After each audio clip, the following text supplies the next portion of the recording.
Jean-Pierre Raffarin, le jury du prix de l'humour politique aime beaucoup les raffarinades.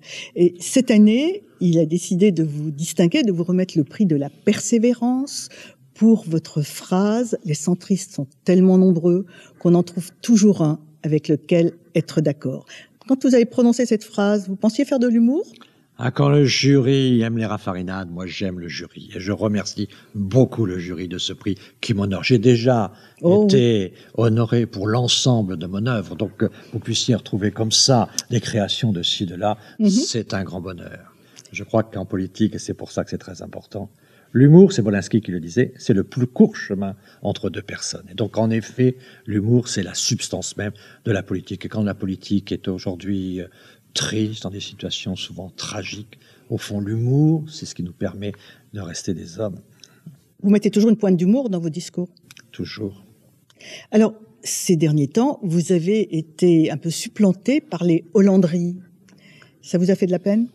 Oui, je pense que le président de la République utilise son temps libre pour essayer de faire de la création sémantique. Et de ce point de vue-là, je ne trouve pas très occupé. Remarquez, quand je vois les résultats, je comprends qu'il a des distractions.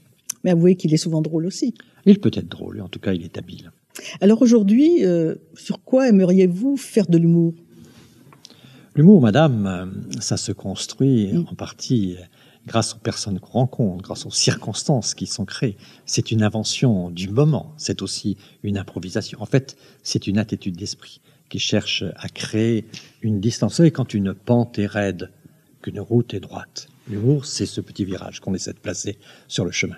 Vous avez toujours été un peu facétieux ? Écoutez, j'aime beaucoup l'humour et je trouve que la politique, aujourd'hui, en manque terriblement. Et au fond, les grands politiques, du général de Gaulle à tous ceux qui ont, dans les circonstances quelquefois graves du pays, eu des responsabilités lourdes, ils avaient toujours cette capacité de distance qui montre quand même la liberté de l'esprit. En fait, c'est un club très fermé, les humoristes en politique. En tout cas, ceux qui ont cet esprit qui se trouve à mi-chemin entre la finesse et la géométrie, eh bien finalement, c'est plutôt un petit bonheur entre praticiens.